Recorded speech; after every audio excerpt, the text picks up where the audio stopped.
a presença da imprensa também, das nossas redes sociais, dizer que essa é uma reunião ordinária da Comissão Executiva Nacional do Partido dos Trabalhadores, em que a gente discute a conjuntura, os nossos encaminhamentos, e o presidente Lula nos enviou uma carta pedindo para que a gente lesse na reunião da Executiva de maneira pública uma carta em defesa da democracia.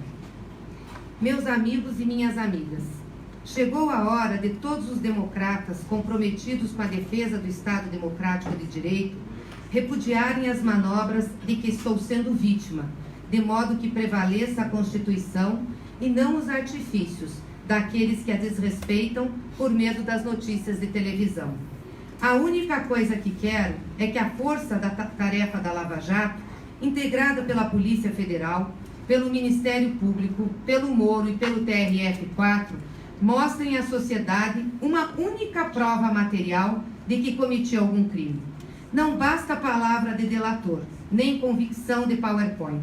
Se houvesse imparcialidade e seriedade no meu julgamento, o processo não precisaria ter milhares de páginas, pois era só mostrar um documento que provasse que sou o proprietário de tal imóvel do Guarujá. Com base em uma mentira publicada pelo jornal O Globo, atribuindo-me a propriedade de um apartamento em Guarujá, a Polícia Federal, reproduzindo a mentira, deu início a um inquérito. O Ministério Público, acolhendo a mesma mentira, fez acusação. E, finalmente, sempre com fundamento na mentira nunca provada, o juiz Moro me condenou. O TRF4, seguindo o mesmo enredo iniciado com a mentira, confirmou a condenação. Tudo isso me leva a crer que já não há razões para acreditar que terei justiça, pois o que vejo agora, no comportamento público de alguns ministros da Suprema Corte, é a mera reprodução do que se passou na primeira e na segunda instâncias. Primeiro, o ministro Fachin retirou da segunda turma do Supremo Tribunal Federal o julgamento do habeas corpus, que poderia impedir minha prisão, e o remeteu para o plenário. Tal manobra evitou que a segunda turma, cujo posicionamento majoritário contra a prisão antes do trânsito em julgado já era de todos conhecido, concedesse o habeas corpus. Isso ficou demonstrado no julgamento do plenário, em que 4 dos 5 ministros da segunda turma votaram pela concessão da ordem. Em seguida, na medida cautelar em que minha defesa postulou o efeito suspensivo do recurso extraordinário para me colocar em liberdade, o mesmo ministro resolveu levar o processo diretamente para a segunda turma, tendo o julgamento sido pautado para o dia 26 de junho. A questão posta nesta cautelar nunca foi apreciada pelo plenário ou pela turma, pois o que nela se discute é se as razões do meu recurso são capazes de justificar a suspensão dos efeitos do acórdão do TRF4 para que eu responda ao processo em liberdade. No entanto, no apagar das luzes da sexta-feira, 22 de junho, poucos minutos depois de ter sido publicada a decisão do TRF4, que negou o seguimento ao meu recurso, o que ocorreu às 19 horas e 5 minutos, como se estivesse armado uma tocaia, a medida cautelar foi dada por prejudicada e o processo extinto, artifício que, mais uma vez, evitou que o meu caso fosse julgado pelo órgão judicial competente. Decisão divulgada às 19 horas e 40 minutos. Minha defesa recorreu da decisão do TRF4 e também da decisão que extinguiu o processo da cautelar.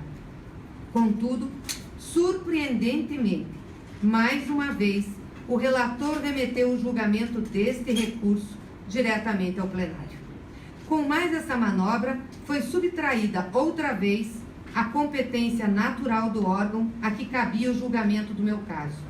Como ficou demonstrado na sessão do dia 26 de junho, em que minha cautelar seria julgada, a segunda turma tem o firme entendimento de que é possível a concessão de efeito suspensivo a recurso extraordinário interposto em situação semelhante à do meu. As manobras atingiram seu objetivo. Meu pedido de liberdade não foi julgado. Cabe perguntar, por que o relator, num primeiro momento, remeteu o julgamento da cautelar diretamente para a segunda turma e, logo a seguir, enviou para o plenário o julgamento do agravo regimental, que pela lei deve ser apreciado pelo mesmo colegiado competente para julgar o recurso. As decisões monocráticas têm sido usadas para a escolha do colegiado, que momentaneamente parece ser mais conveniente, como se houvesse algum compromisso com o resultado do julgamento. São concebidas como estratégia processual e não como instrumento de justiça.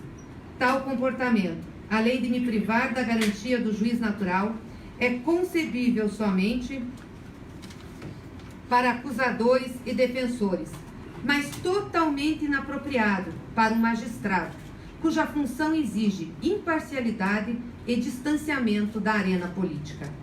Não estou pedindo favor, estou exigindo respeito.